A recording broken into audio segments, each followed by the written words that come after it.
what I want you to do is type in join.me/BartleyRC in your URL screen in your web browser.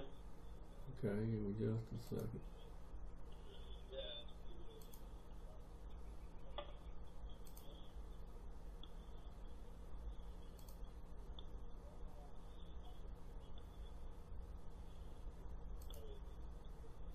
Okay, so join.me, and then what's the rest? /Bartley, so lowercase b as in boy, A R T as in Tom, L E Y. Okay. R as in Robert, C as in Charlie. Okay. Okay.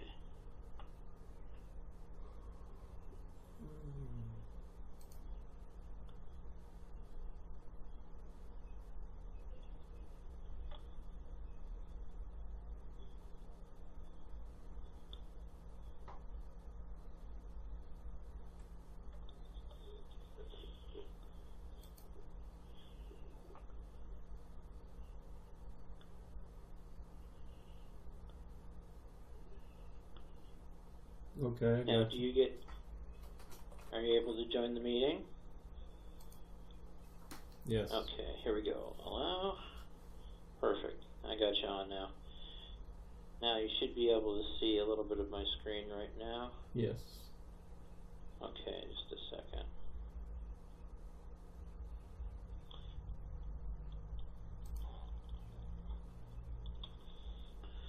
So go to RetireUP. Log in. And normally when you log in, you go into RetireUP Pro. And real quick, I'm going to screen share here. Have you tried your login just for grunts to see if it would work? No, I got an email, I guess it was from you, that said it would take 48 hours to kick in. So that's worst case scenario. It might be active right now because we put it in the request a little while back. Okay. So I'd give it a try. So in another screen, and I can actually share your screen real quick here. All right.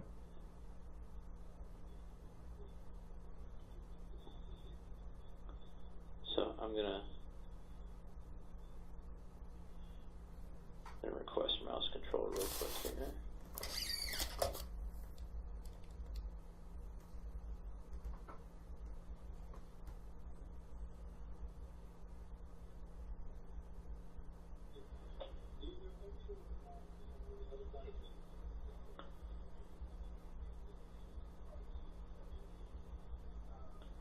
It's going to prompt you to share your screen. Yes.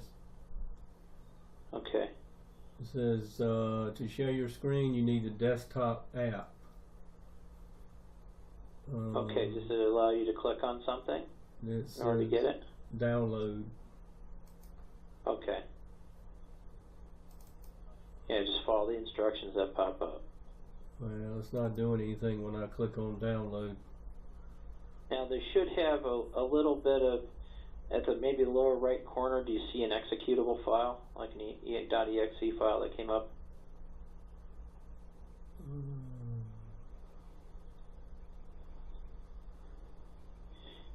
No. If not, it's no big deal. We'll just fly from my computer and I can show you how to do everything. I don't see that. Okay, we'll just cancel that.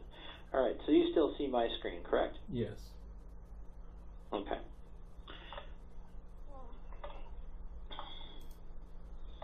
Okay, now.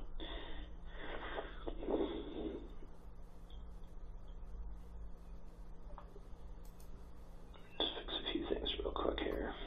Okay. So basically, what we're going to do today is familiarize you again with the RetireUP Pro platform, basically do a review. Did you get a chance to watch Patrick's video that I sent you at all? If not, that's okay. I did not. Okay. Now, basically with RetireUP platform, it's as you know, it's known as a field planning software solution, and of course it's part of the AGT platform. But basically my goal for today is to give you enough information so that when you log in for the first time, you know exactly where to go to use the platform effectively and create a lot of value for yourself. And with that said, I'll jump right into it and give you an understanding what RetireUP Pro is. And just to give you some background, the new RetireUP Pro, as opposed to the old RetireUP, known as just a financial planning tool, the new RetireUP Pro is really an end-to-end decision-making platform. So in addition to setting up a plan, you can actually go in front of a client, and with the sliders, you can actually address questions and stress test your financial plan that you're created for the client in front of them. And so that way, it's really a back and forth where they're feeling better and better about what you're developing for them as things go along. Okay. That make sense so far? Yes. Okay. With that said, so just to rehash the login, you know, we clicked on the login screen. You click on RetireUP Pro.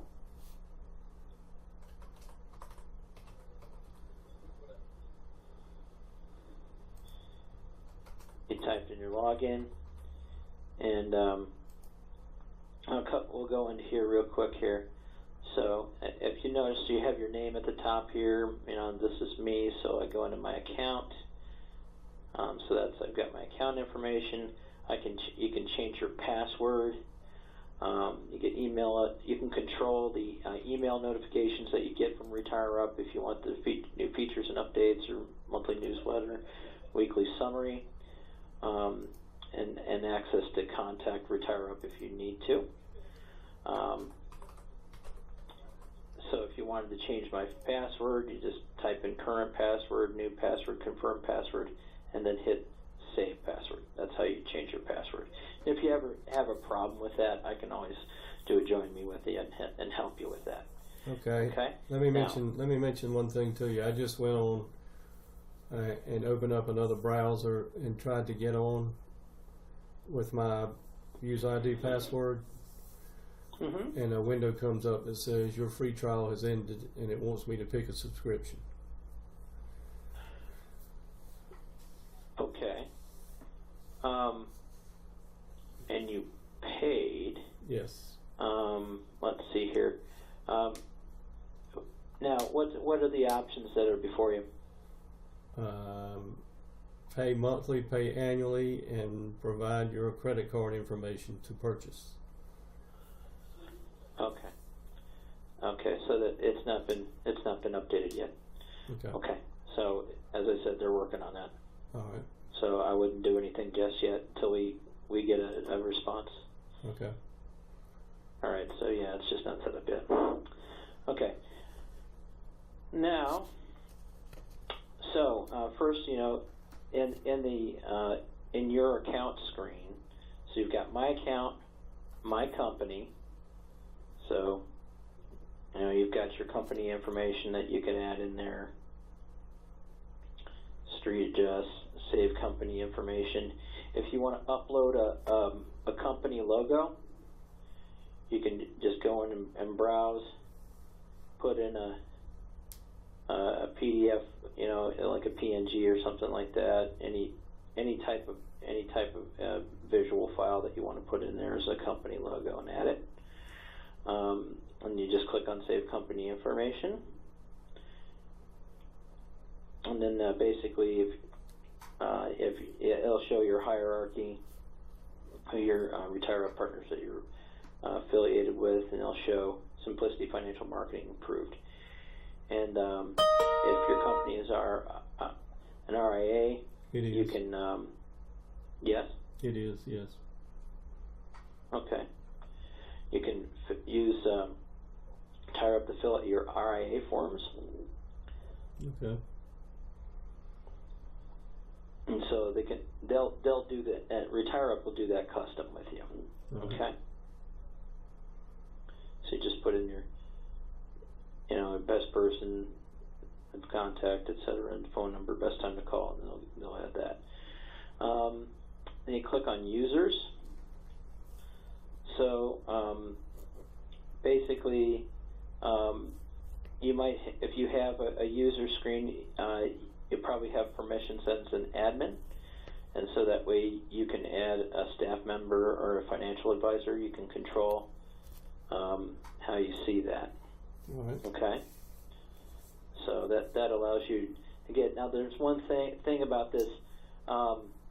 You can typically go and have another advisor, and they're going to look the other way, but they're not going to let you add 50 advisors on one license. They're going to have you get additional licenses. That's fine. So just FYI. Yeah, I'm a one-man shop anyway. Yeah. Well, if that ever changes, so just FYI for future use. Not really relevant in your situation per se right now. And then if you need to pay any bill or anything like that, there's one we can do it. Then you got integrations. Integrations. This is a big important screen. So if you have a CRM system, which you mentioned before, you want to do existing integrations from different CRM platforms. These are the ones that they have right now, but we can talk about integrations from your existing platforms, and you can always, if you do have the ability to export data to like an Excel format or a .csv format, you can import that direct client file data directly into this software. I've got eMoney Advisor. Okay. Can I export information out of eMoney Advisor into RetireUP? You should be able to.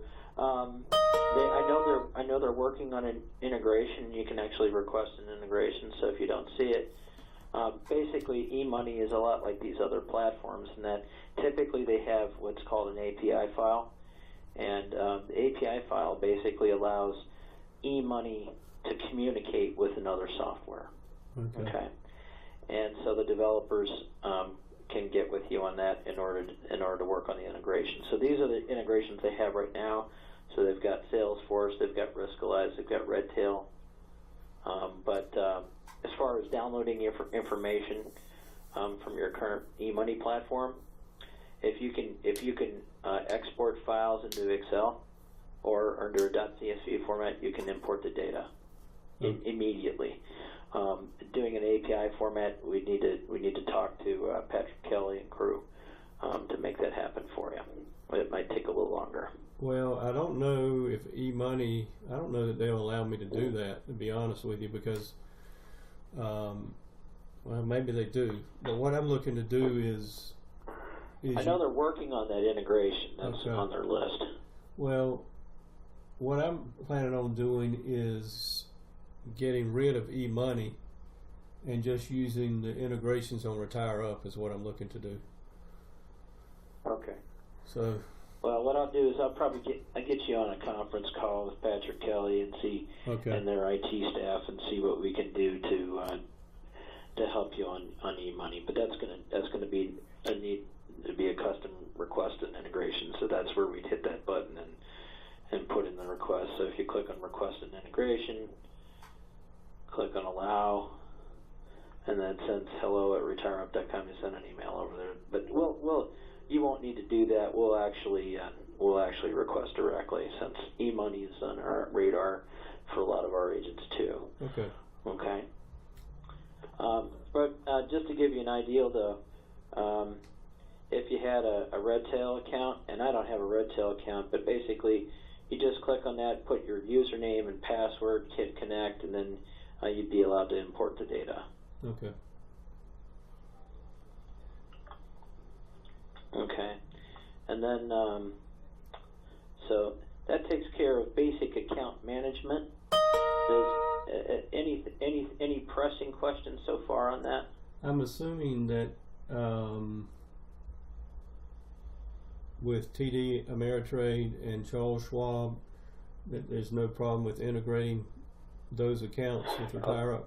Yeah, we're getting to that in just a second here. Okay. So with that said, I'll just show you how to create create client, and then I'll go to an existing client to actually show you how the pull account data. Okay. All right. Okay, so go to clients. Okay. So we actually want to go to home, or you can go to client. So you can go to add a client right here, or you can click on the plus button through here. So you have two ways to add a client. So you can go to the home screen, click on add a client. Okay. John, I'll do John Doe instead of value client so I can differentiate. Now, and let's see.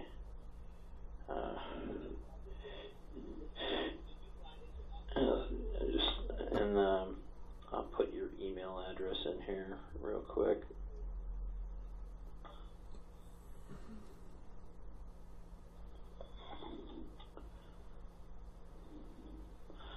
Michael. Okay. All right.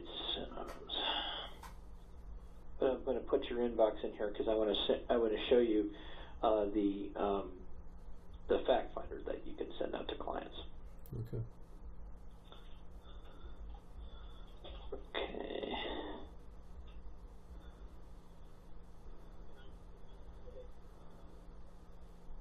Here we go. So we've got MONs at CF Group. Yeah. NC.com. CFS. Okay. What's that? CFS, if that makes any difference. Oh, my apologies. CFSgroup.com. Yeah. That's right. And we'll just put, let's see, 252 215 9095 995. Okay. Save client. Okay. Now, there are two things you can do. You can send the fact finder profile to the client, and they can fill it out there, or you can continue without sending a profile. Okay.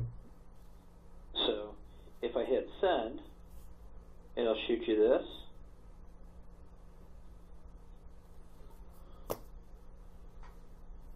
Okay. Okay. And if we click on profile,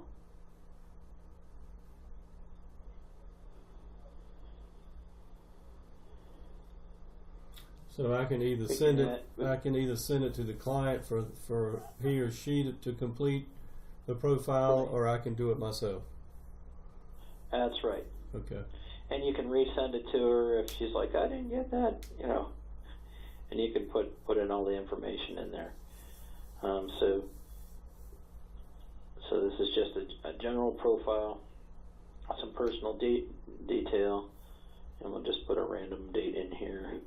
1/01/2000, 1965 or something, 1945. Okay, there we go. So just put it in there, U.S. citizen, place of birth, let's say random Cincinnati, Ohio.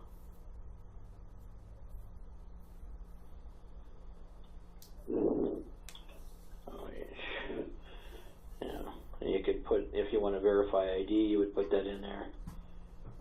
Alright, so, and then you'd hit save profile if you want to, and then can you resend that and let me take a look at what it looks like via email? Sure. Okay.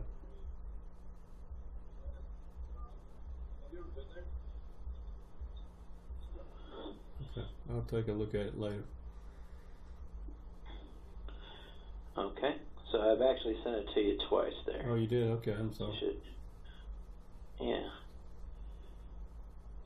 And it might go to spam, so you might want to check that. Okay. Okay, so that's basic. So plans are basically your plan documents that you're going to create. Forms is to create that's actually to pull up an app. and start doing e-apps.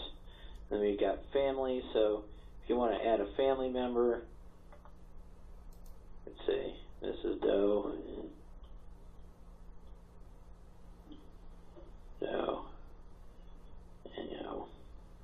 1, 2, 3, 4, anywhere. Okay, so she lives in another city, just randomly, but we're just going quick here. Okay, so female, yeah, select relationship, spouse. There we go, wife. You can put spouse or wife, whichever you want. Okay.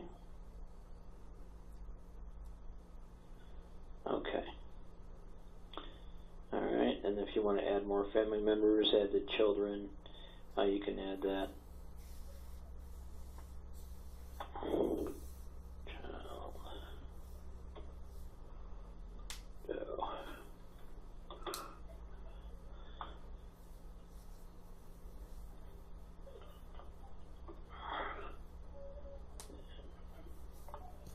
Okay.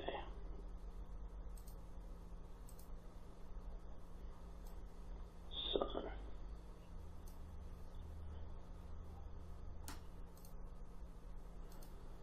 Okay.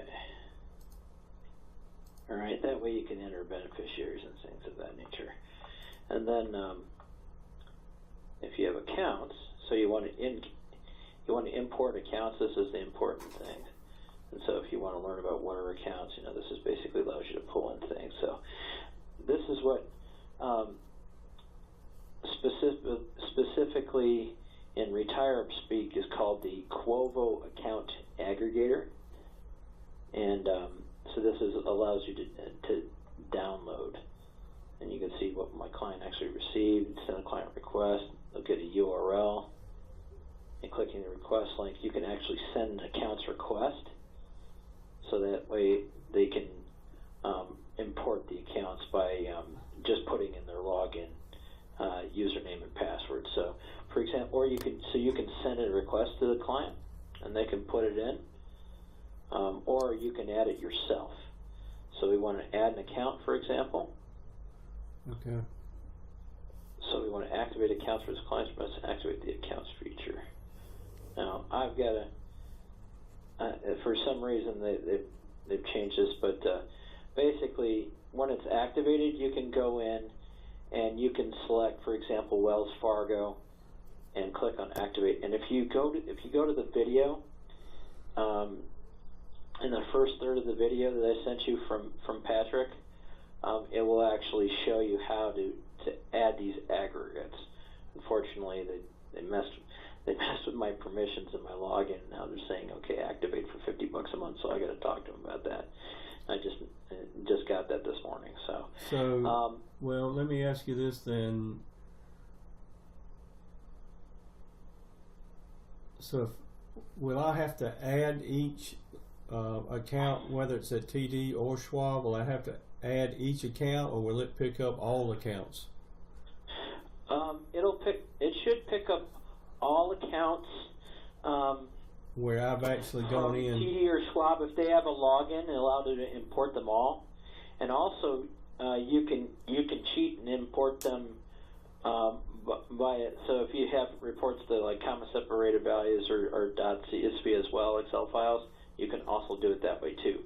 But the best way is for you to go in through the Quovo integrator and actually input the client's username and password, and they can automatically download all the accounts. Okay, so and if they don't have online access to their accounts at either Schwab or TD, then I won't be able to download them into RetireUP. Is that what you're saying? Oh, if they don't have access. If they don't have a user ID password. If they don't have online access, yeah, it may be more difficult. If there's no way that they can take their account information and download it into an Excel file or something like that, then it may be more difficult, especially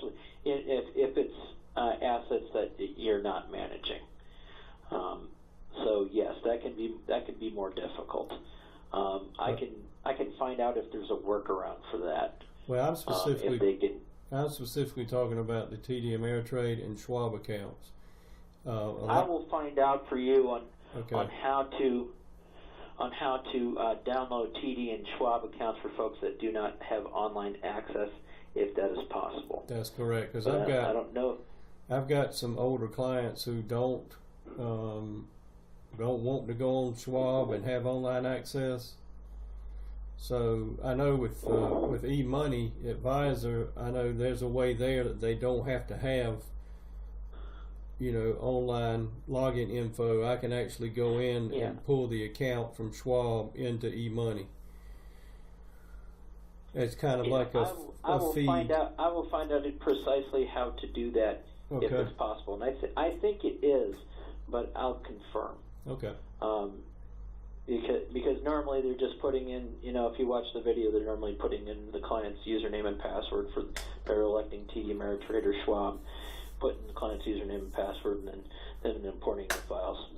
And But I imagine if they had the account number, that they can probably do a client search. So I'll confirm that with the RetireUP crew. And would I have to add a client into RetireUP first before trying to pull all over from Schwab or TD? Yes. Okay. So I'd have to set up the client in RetireUP first before I can go in and grab their accounts at TD or Schwab. Correct. Okay. Okay. So you went in, you created an account. You created integrations, pulled in the accounts. So we go home. Now we go into clients, and you'll see we created this client here. I didn't put a name on the advisor, but if you wanted, go back to the profile.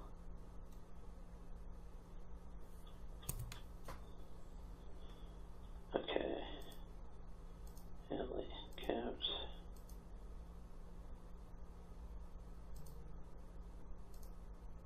Okay. We'll go to plans. And so if you wanted to create a plan, you click. Right now they have no plans for the client. You click on under the agent's name. You click on under the client's name. You click John Doe. Click on plans, and then add a plan. And then that's where you would select advisor. So in this case, we'll have this guy, Rich Cantelmo. And just as my guinea pig. And we'll just do this one, just random Ohio. And then start this. You can either start this plan from scratch, or if you've already added a plan, if you've already created it, you've already done a plan for this client before, you can copy an existing plan. Okay. Yep. So you just hit create plan, and then it basically imports the data, and then you go in there.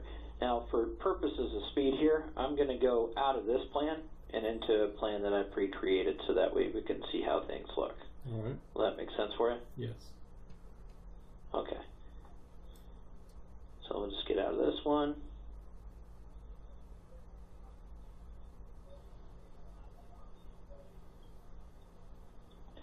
And then go back into clients.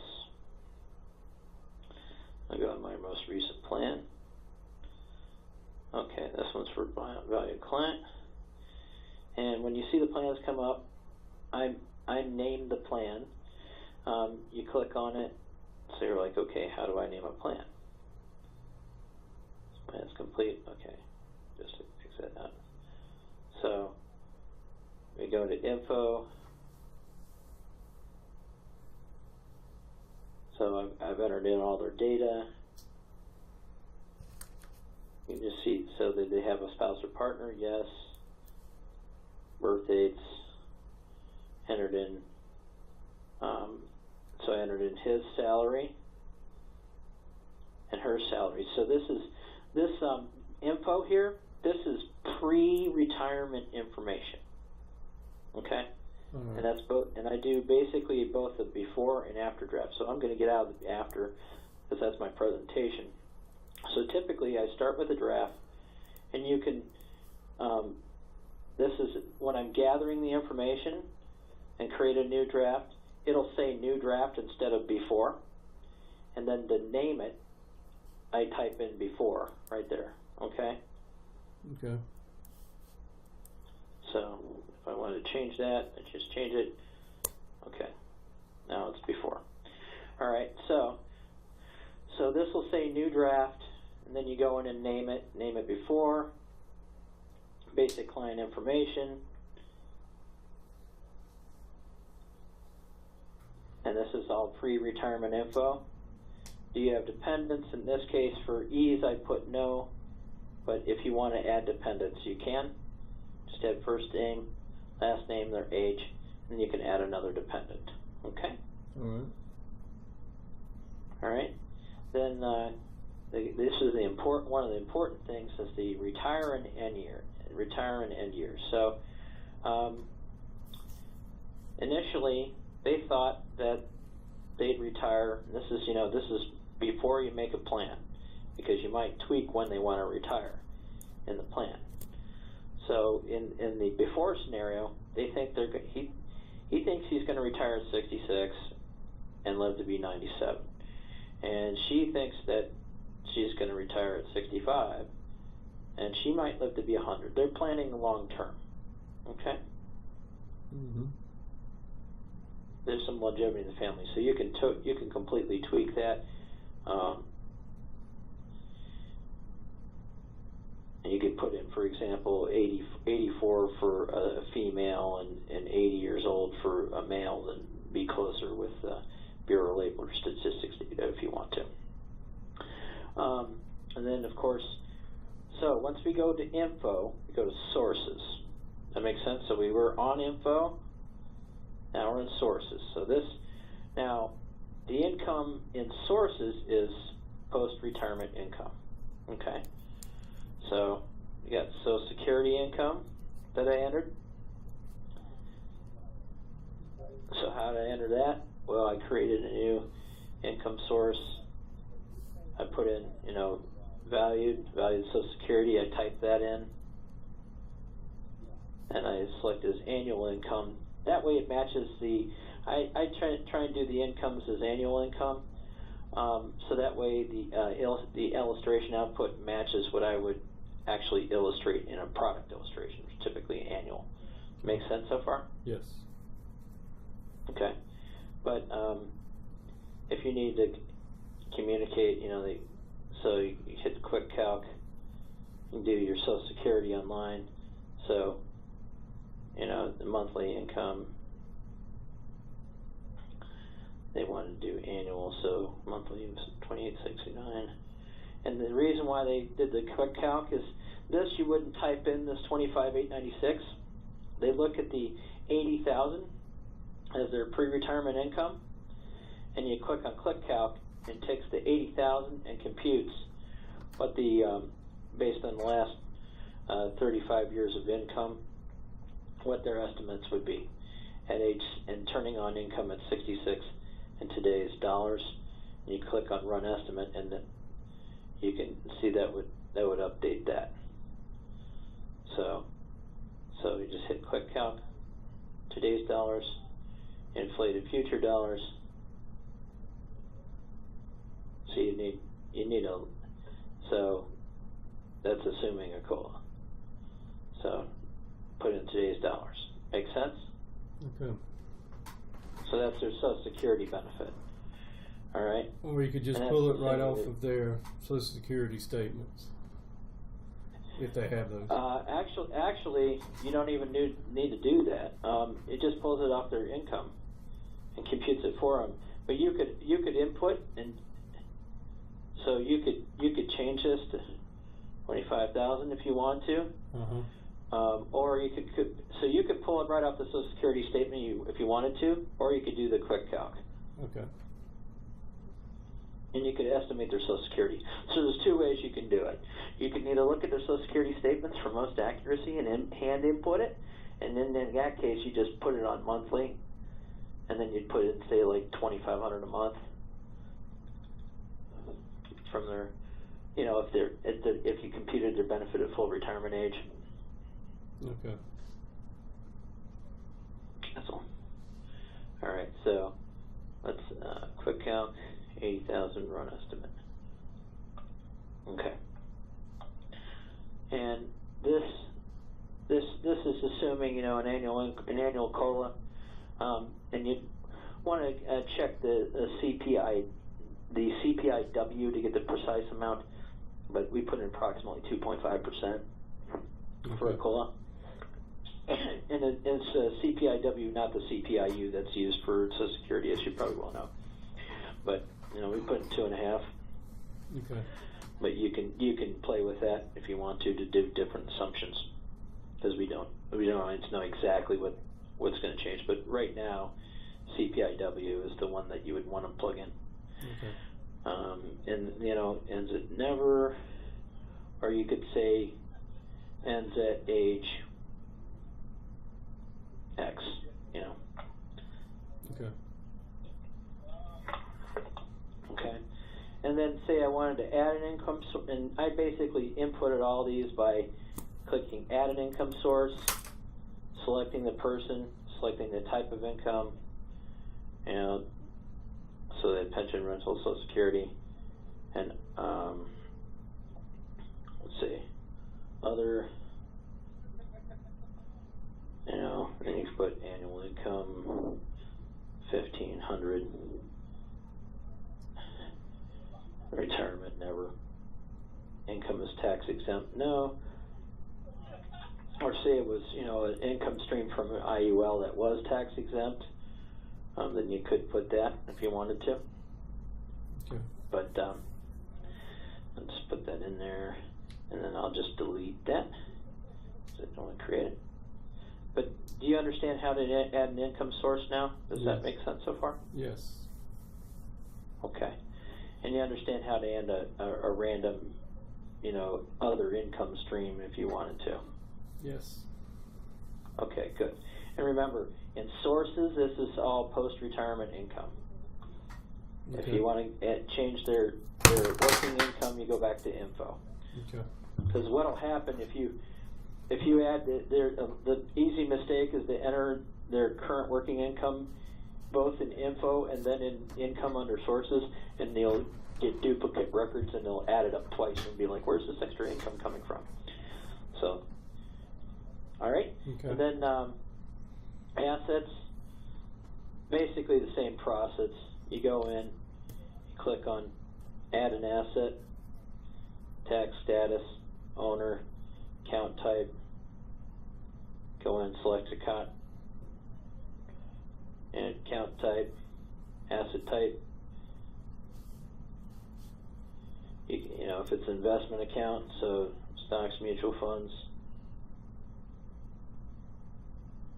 and then you can put, so you put a balance if there's a balance in there. And for returns, you leave on control. If it's a fixed interest rate, then you can leave fixed return for this asset, or you control on the planning page. So 9 times out of 10, you want to control it on the planning page. Make sense so far? Yes. Okay, and then you put it in 100,000, and then contributions. If they're not adding to it, then you put none. Then you put your advisor fees. You might put 1% or whatever the advisor fee for that specific account. Withdrawal option. What? You have a couple of ways to do it. Now, if you added an asset, that was a house, for example, like a home, which you don't need to do, but if you did, you would put your withdrawal option would be only used for net worth. That makes sense? Yes. And then anything you don't want to use for income, just accumulation, you'd put don't use for income. Anything otherwise, any products that, any stocks or securities or any sort of products that accumulate, if you click on let the system determine, then it will assume an automatic spend down of your assets and show you what retirement income can be generated off them in a non-guaranteed fashion. So it show them, and it's great in a before scenario, show people, okay, this is the amount of income that you can generate, this is how long it can last if we do these different stress tests. And most importantly is show the your retirement income security, which is the percentage of guaranteed income versus your overall retirement income. So if you have a retirement income security ratio of 70%, it means 70% of your retirement income is guaranteed. Okay. That make sense? Yeah. Isn't there some type of, once I can get in the system, isn't that shown somewhere, that percentage? Yeah, we're going to get to that. Okay. I'm just showing you the data entry screens real quick, and then we're going to get to that really fast. Okay. Okay, so I'm going to continue to allocations. Oh, it says value, so I'll just put in like $10 here because I'm going to delete this account. Okay, now here's where you can actually enter. If you want to, you can enter the holdings manually by ticker symbols. Choose a template, or you can import a file. Okay. .csv or Excel. All right. So if you weren't able to do an online integration and download all the accounts the easy way, then if you got a client file in a CSV or Excel format, you can put that in there too. Okay. Or if you have templates, you can do an asset allocation model, and I'll show you how to create those. Well, let me ask you about the CSV or Excel. I mean, is there a certain number of fields that are needed within that Excel, or how does that work?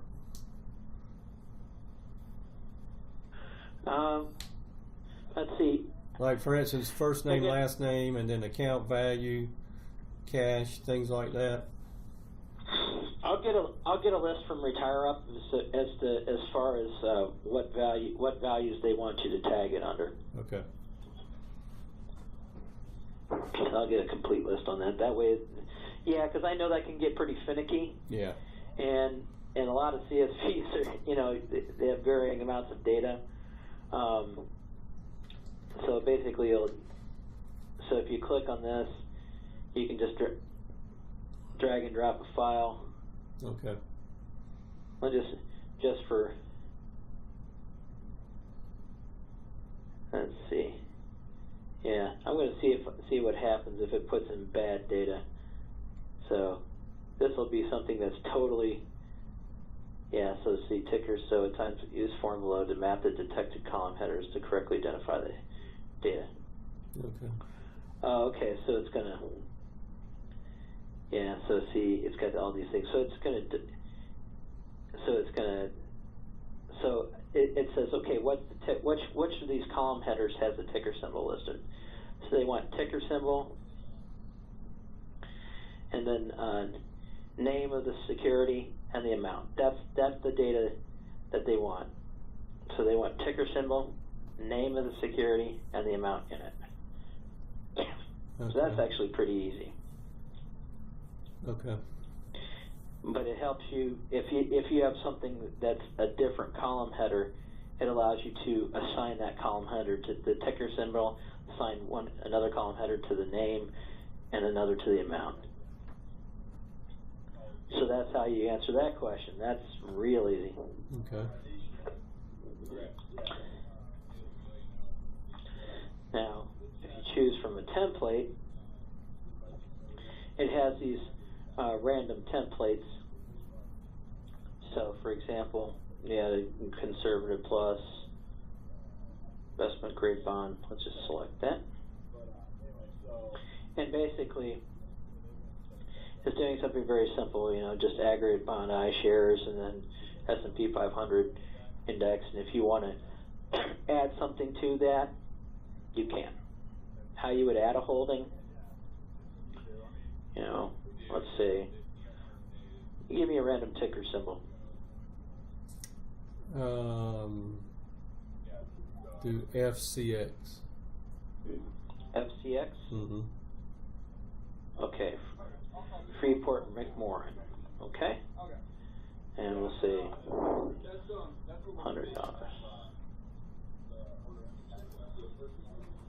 Okay, and holding. Okay. Oh. There we go. And make sure you click on the name. Okay. And then back. I want it. Continue allocations. Okay. And let me delete that actually.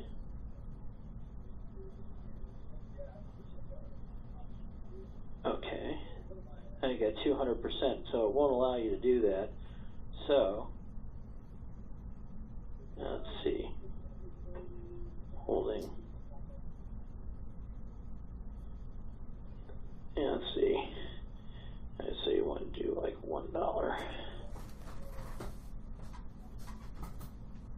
3 and 7. Okay, so since as long as this number adds up to 100%, you can click done. Okay. So now if I want to take this, so I want to take this out, put it back to normal, just leave that alone, done. Now, let's say I've got this random 403B with $10. I want to get rid of it now. I don't like this. Just hit delete. Okay. Okay. Yep. So that's how to get in and out of assets and to create them. Now, in this particular client, we built an investment account. So they've got, as you can see, they got 1.65 million in total assets. And in terms of investable assets, they've got, let's see, $1,250,000 plus another 100,000, so 1.35 million. Okay, so we look at the savings. That's pretty straightforward. We put in a 0.5% fixed annual interest rate, no contributions, withdrawals are taxed. That's a qualified account. In the IRA, we hit tax status was qualified. Account type, it's a traditional IRA. Okay. Controlling the planning page, there's $1 million in it. And advisor fees, actually we had 0% in here. So it's actually up the ante and make that more realistic. Okay. Let's system determine. Continuing allocations. Okay. So I put in a fake holding, a share that no one knew about, so view proxy. So whenever you put in a ticker symbol that doesn't recognize, you can put that in. And then if you wanted to make a stock, you put a proxy like for risk computation purposes, S&P 500 Spider ETF, for example. It's a bond. You put in, you can either do an aggregate bond if you think it's more like a corporate bond, or if it's a treasury bond if you want to make it more like a treasury. That make sense? Yes. So you can, for risk computation purposes, you can add a proxy for something it doesn't recognize if you got a unique holding. Okay. All right, and then all the other things are pretty straightforward. I just added some pretty easy holdings, but as you can see, you can add a holding like we talked about before, and then just hit done. But that's why there's a little exclamation point in there, is because one or more holdings had a proxy for risk computation. Life insurance, you can add insurance if you want to. Add in, and you can say term life, permanent life, group life. We're gonna run by that unless you want to see more of it. No, that's good. And then liabilities. You don't even enter much of this if you don't want to. I just entered in some random debts here, so it shows what they'd be paid off, but basically you enter them the same way. You go in and edit it, and just select the type, description, the outstanding debt. Okay. Pretty straightforward. All right. All right. All right, and just exit out of that. Now, next, expenses. Expenses are important. Liabilities you don't necessarily have to add in there. You don't have to do a total net worth picture if you don't want to fly through, but you just need to put in all their liquid assets, bare minimum. Expenses, you need to put in their essential retirement income need. So, you can put in at retirement, in current dollars, but I put at retirement. So that's way, and you can put in inflation rate.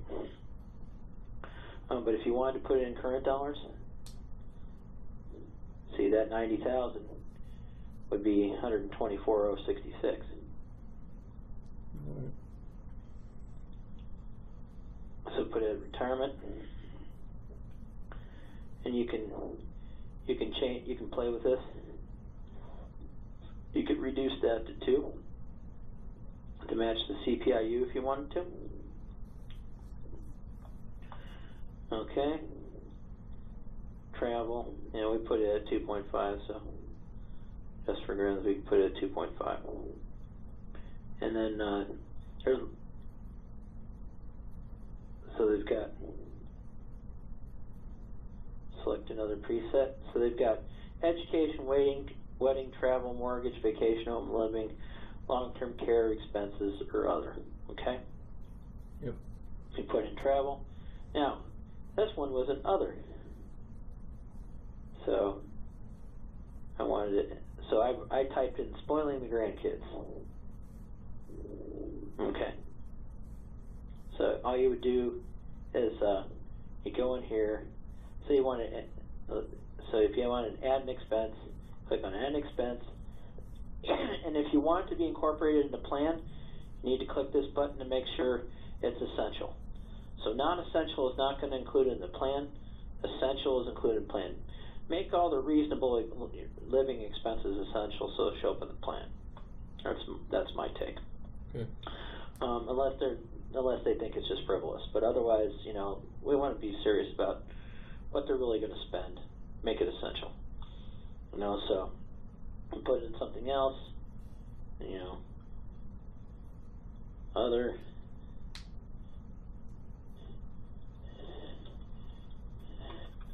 Gaming habit. This you will probably not find with any of your clients, but see how much flexibility it is. You can put just about anything in there. Okay? All right. And you put in 5,000 yearly. Select the start year. You can either put it at age or the year in which they want to do it. So, age 70 when they or like age 66, you can put that in there, and never, And then if you want to delete the expense, you just hit the trash can. Okay. Make sense? Yep. Okay. Okay. So now,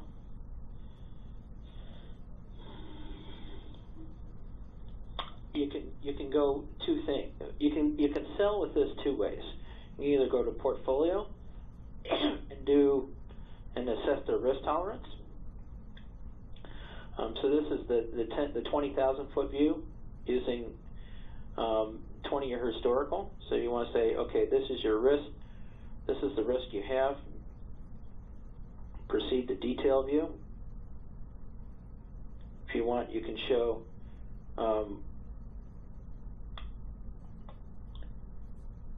now this is my current portfolio, so we can say if you had existing models in there from your RIA, you can actually add them.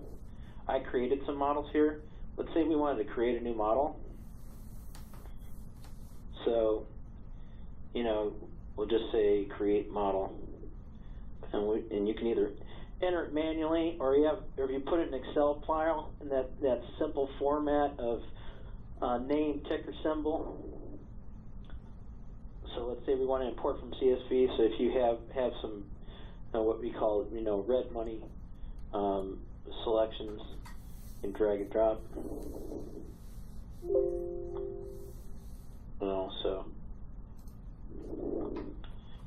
And then ticker, name, and allocation. So you just need to know in your .csv, whenever you're creating a model, you can type it up in Excel, the ticker, name of the security, and then the allocation, and then it'll be imported in there. Does that make sense? Yes. Okay. So we'll just get out of there. Now, notice how if I take these indices, take these are all equities models I created. I just put in an ETF, put an S&P 500 for large cap, I put a S&P 400 for mid cap, and the Russell 2000 Index ETF for the small cap. Okay. And so if you hit apply, you can add it to the existing before draft if you wanted to. All right. And then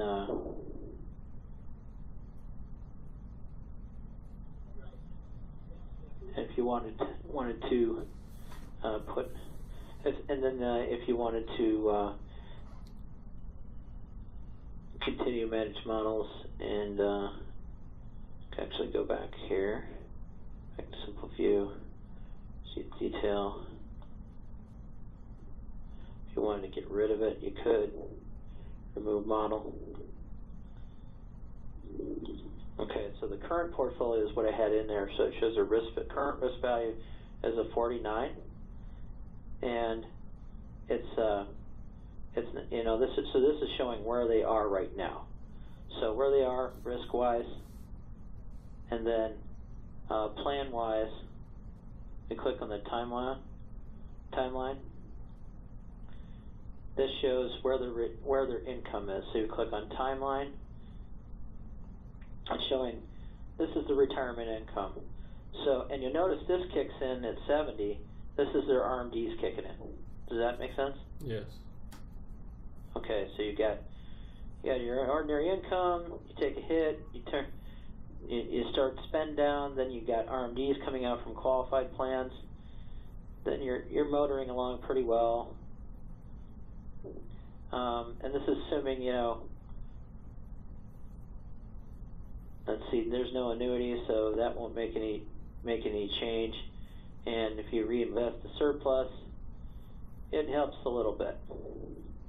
So there's a little bit of surplus over their income need for a little while early on. Reinvest that, it helps a little bit, but it doesn't solve their problem. This is the retirement income shortfall. Okay. Okay?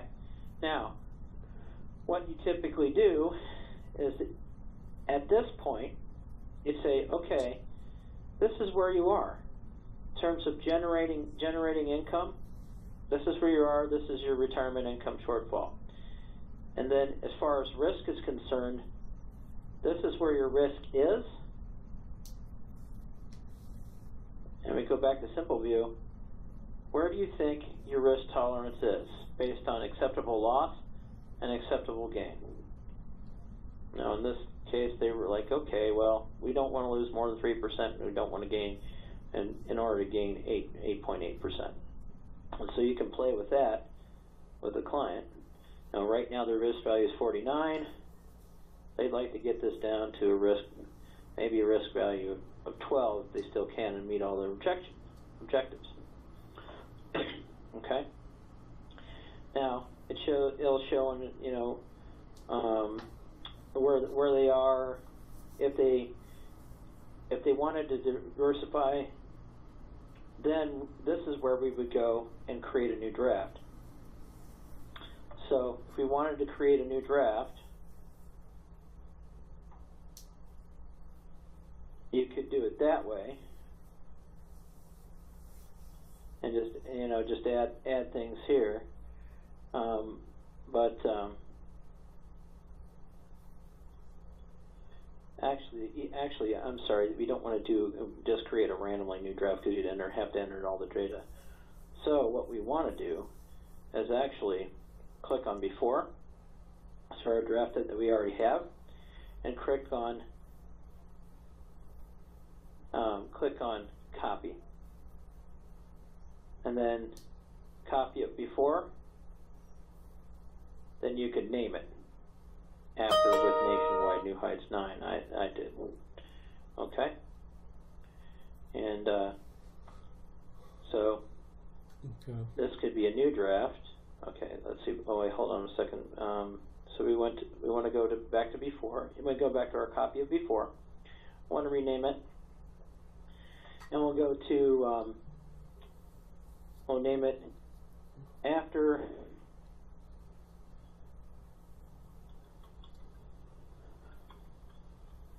with Nationwide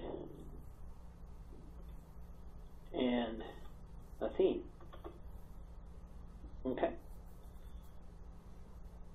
Yeah, the main thing that I will be using RetireUP for is, for instance, like the presentation I did during the 14-day trial, where I compared a variable annuity like Prudential versus a fixed index annuity like the Nationwide New Heights. Okay. All right. So if we go back to my other draft here, so we'll go to let's go to, so let me delete this one, so I don't want that. Yes, delete.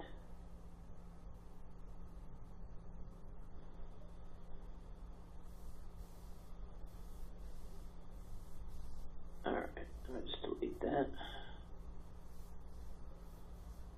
That shows you. So if you create too many Before is where they are. After would could be if you're just making an income sale, so you want to compare. We'll go into this one here. So each presentation, your presentations would be your afters or whatever you want, or you could just start on one draft, make your changes with the client as you go, and then name that presentation.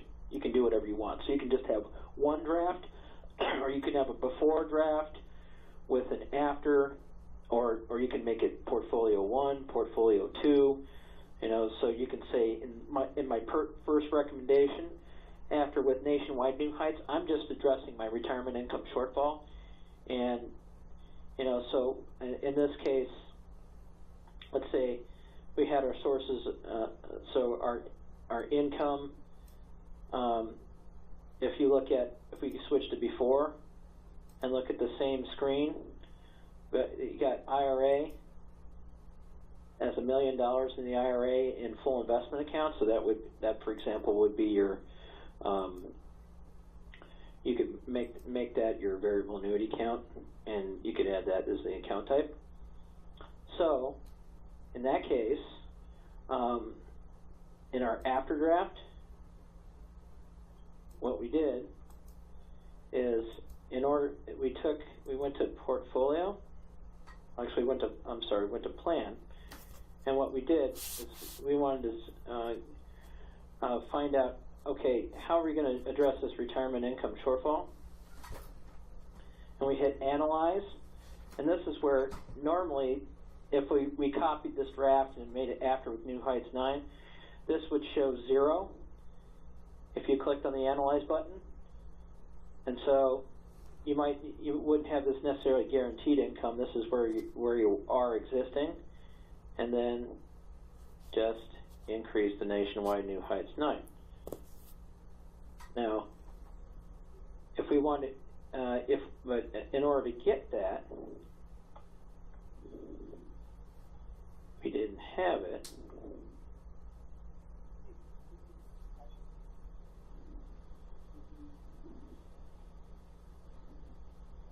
So this is where we put in the stress test for bad decade.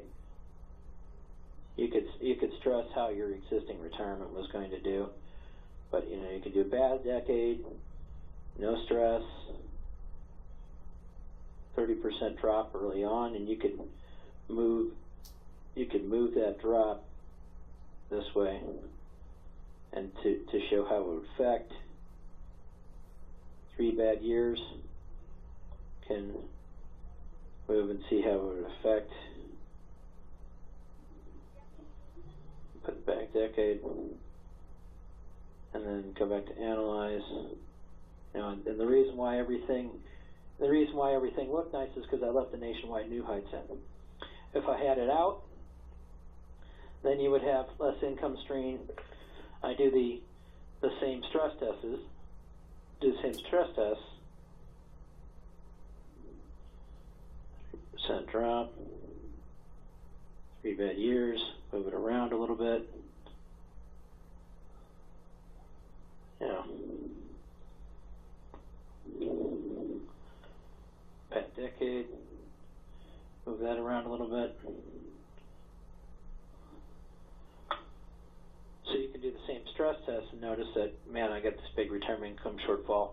Or if I don't have a retirement income shortfall, it's not stable because it's a very, you know, unless the variable annuity contract is a guaranteed income rider, then it's guaranteed. However, one thing you can make the argument against the variable annuity contract is even if it has a guaranteed lifetime income rider, where it's going to still not shine. So, okay, and so we go back to this tab here. So I'll put that back in. Okay, so if I go back in here and go to my portfolio, where it's still going to show, you know, in your on this new portfolio, if I go back to before, see, you notice I have my current portfolio has a risk tolerance of 49, and that's where your variable annuity contract would show up. It'd have the higher risk tolerance. And if you go back to after, with Nationwide New Heights, current risk portfolio is down. Current portfolio risk is down to 11, and it meets their, and it's within the risk tolerance. That's one way to do it. Another way I showed is if it were theoretically possible and due to unsuitability, which it probably would, most of the carriers are not going to take more than 60%. But let's say, you know, we put that $1 million into the Nationwide, and we can just double check here on the plan. We haven't put that in there, so we can add the Nationwide. So how do we use that? We can use our product finder, and we can select this one. This is how I added the Nationwide. Fixed index annuity, Nationwide New Heights 9.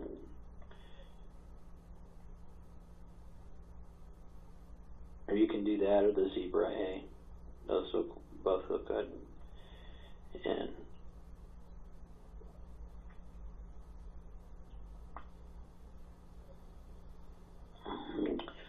you can add this to this current draft, and then show that fixing retirement income shortfall.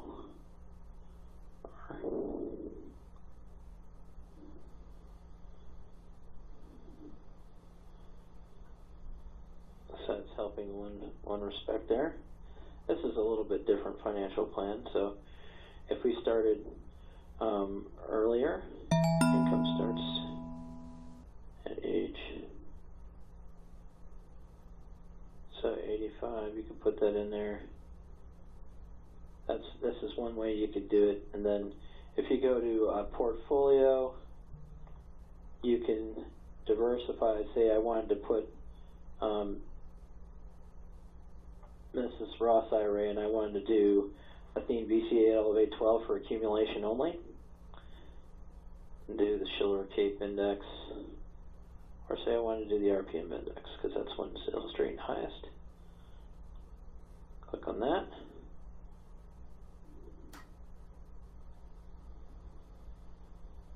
Apply diversify.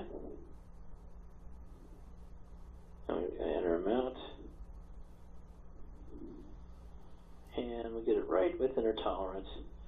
So In order to meet within her tolerance, you probably need to have about 200,000 in there. So 205, that put it right there. Apply diversify. Add this to this existing draft.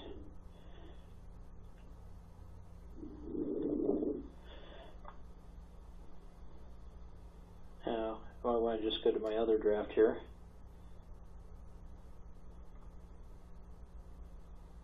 So, you can see on this one I've got 225,000 in the BCA Elevate 12, as I already did this earlier. I just showed you how to do it. And I had the income taken care of from the Nationwide. Okay?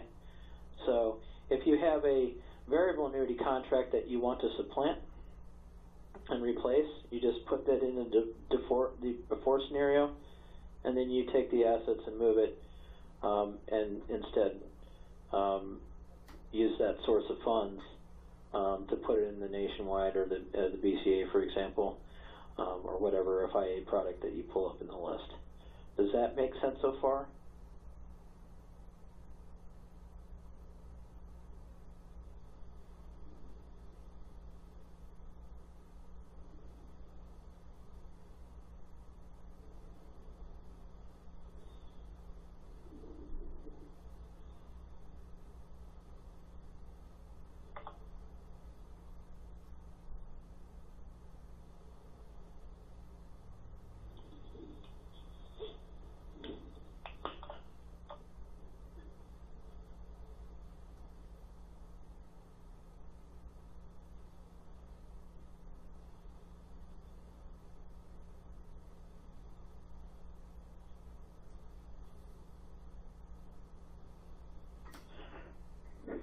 Can you still hear me? Yes. Okay. So, do you have any questions on how to move the asset, how to reduce the retirement income shortfall, and then how to, for example, take variable annuity and move it into a fixed indexed annuity in order to reduce risk? Yes. And then are there any videos that you all will have on the site that I could watch? You know, for instance. Yes. You know. Yeah, I'm going to send it to you again because Okay. I've got a full video. Okay. That actually I've got a couple of videos. One is the whole thing. One that breaks down just the risk portion, and one that just breaks down the income portion. Okay, because the presentation that I ran during the trial, I compared the variable to a fixed, but I was able to print out a report which showed how much more money the client would have with the fixed product, as well as showing him the expenses between the variable and the fixed. Okay. Would that be covered in any sort of video that you might have? Let's see. I'll have to double check on that for you. Okay. As far as expenses, I mean, you're gonna. So, for example, in this case, if we compared, so we want to click on View Presentation. Okay. This is where we generate the presentation. All right. So we click on View Presentation, and let's say I want to get before, and then we include all. You want to add, you can add all slides. You can delete slides. We'll add those slides, and you click on, and then so we just put Add Slides here. Hold on. Before. Yeah. This is where they started. And to make it short, you can just do your after presentation. But if you have your before, key years, all years graph, key years, all years graph. So add sides. Yeah, it's not showing me what you're doing. Can you see it at all? Yeah, I see the screen, you know, Okay. at the top. So I added slides, and then if you look down here to the right, I now want to add the slides for my after Nationwide New Heights 9. So that's my prep one that I made sure it looked good. And we click on Add Slides, Make sure that says after with Nationwide New Heights 9. Yeah, it's still not showing it. I'm seeing your reminders. You've got 4 reminders. Oh. Can you see this now? I don't see where you're changing the slides, no. Oh, hold on. Now are you seeing it? No, it still has a reminder window up. Okay. Now are you seeing it? No. Okay. Hold on. No, yes. All right. Yeah, your reminder went off now. Now it's showing me the timeline. Okay. So it's showing you the timeline. Hold on, let me cancel. Okay, ads. Do you see any ad slides? No. Okay. You might have pop-ups disabled because this is kind of a pop-up. Let's see. Just let me check my join.me here. Okay. If you go over a certain amount of time, does it stop it? No, it does not. Okay. Hold on a second here. All right. So, can you see the timeline right now? Yeah, see the so timeline. So view presentation. Yep, see view presentation, and you've. Can you see my mouse moving over it? No. All right, hold on a second. I'm gonna have to run here in about 10 minutes as well. Okay, no problem. I'll have this up and running for you in 1. Okay, hold on.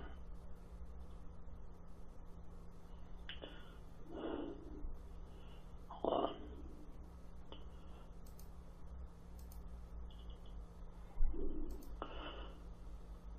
Okay, you can't see my mouse. Hold on a second. All right, so what it's gonna show you. So do you see compare lighting up at all? No. Compare drafts? No. Okay, it must have locked up. Okay, but you notice at the top when you're looking at when you're looking at plan, yes. And you see the timeline. You know how it says info, sources, expenses, portfolio, plan, compare? You click on compare, and what it will show you is a starting column and a compare column, and then to the left it'll say draft, and to the right of it it'll say before. You select the before draft, and then the compare draft you'll select the drop-down menu that says after. In this case, after with Nationwide New Heights 9. You'll scroll to the bottom, right-hand center, and it'll say select this draft. Once you've done that, it will give you, and you want to use plan assumptions, not starting assumptions, because you want to use your new assumptions. And then you'll click on plan at the top, where you see that, and where you see the timeline. And then you click on do you see view presentation to the slight upper right hand corner? Yes. In the white, it's a gray button.